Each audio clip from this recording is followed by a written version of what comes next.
हमारे जो Covid centre में मरीज है उनको इसका लाभ मिल सके। दूसरा ये था कि मेरे भागलवाड़ी क्षेत्र में मैंने 2-3 बार मीटिंग में कहा है कोविड सेंटर चालू होने के लिए, पर उसका काम सर अभी तक चालू नहीं हो पाया है। और एक निवेदन और था सर कि ये जो अंदर जो हीरावाड़ी सेंटर का गाँव है, मैंने कहा हीरावाड़ी, इस क्षेत्र में भी कोविड सेंटर खोला जाए, ये मेरा तीसरा सुझाव। इधर से उनकी बात का उत्तर नहीं देना किसी को, उनकी बात का हम उत्तर देंगे। अपने सुझाव जैसे तीसरी लहर की बात चल रही है, पिछली बार जो हमारी बात हुई थी कि बच्चों को लेकर के हम लोग उसमें क्या प्लान बना सकते हैं।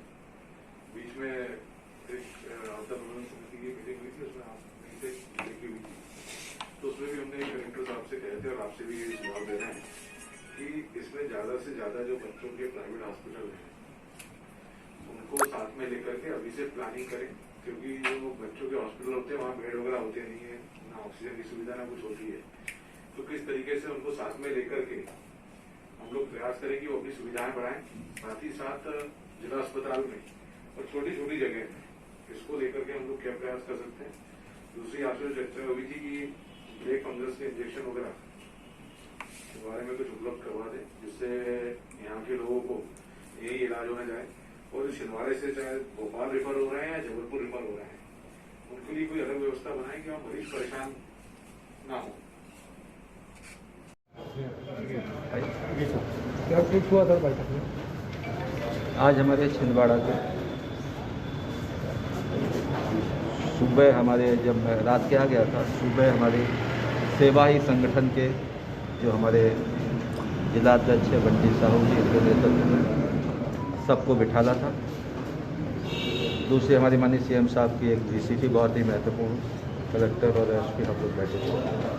तीसरा क्राइसिस मैनेजमेंट कमेटी की मीटिंग हुई है, उसमें कई विषयों पर चर्चा हुई है। जिसके क्राइसिस मैनेजमेंट कमेटी में एक ये निर्णय किया गया कि 31 मई तक कोरोना कर्फ्यू लागू रहेगा। ऐसा क्राइसिस मैनेजमेंट कमेटी के सभी लोगों ने प्रस्ताव पारित करके एक निर्णय लिया है। अब तो हमने अलग ढंग से थोड़ा बैठक किया। क्या एक ग्रुप में जब बैठक होती है इकट्ठा जिले में, तो कई चीज़ें ध्यान नहीं आती थी। हमने विधानसभा अनुसार एक दो विधानसभा के साथ पॉइंटेड बात की है कि किन किन गाँव में कहाँ किन गांव ग्राम पंचायतों में वार्डों में कहाँ पे एक पेशेंट है, कहाँ पे 5 पेशेंट है या 5 पेशेंट के ऊपर हैं, कहाँ 2 पेशेंट है, 3 लोग संक्रमित है। ऐसा पूरा चार्ट बनवाया। उनका हमने माइक्रो प्लान किया। हर बीमार, हर संक्रमित पेशेंट के पीछे एक आदमी की सरकारी की ड्यूटी लगाई। जैसे 28 लोग, तो 28 कर्मचारियों को हमने एक के पीछे लगाओ, उसकी ट्रैकिंग करो कि वो कहीं निकल के बाहर तो नहीं जा रहा, परिवार के लोगों को तो नहीं संक्रमित कर रहा है। क्योंकि मेरी इच्छा है कि 0% आ जाए छिंदवाड़ा जिला।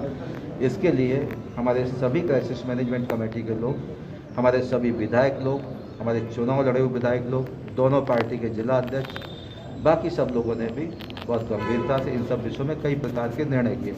महत्वपूर्ण विषय ये है कि अभी ये हमारा वेव 2 चल रही है। जो चल रही है, लोग चर्चा कर रहे हैं, जो वैज्ञानिक लोग कह रहे हैं कि कोरोना की वेव 3 भी आ सकती है। तो advance planning in detail planning, जिसको कहते हैं पूर्व योजना और पूर्ण योजना, इसके लिए पूरा प्लान किया यहाँ के कलेक्टर सौरभ जी ने और बाकी सब लोग एसडीएम सबके साथ हम लोग बैठे थे कि आगे की तैयारी रखो। तो कभी भी कोई कह रहा बच्चों को संक्रमित हो सकते हैं, तो उसकी क्या प्लान हो सके। बच्चों के लिए अलग अलग प्रकार की योजनाएं बनाना पड़ेगी।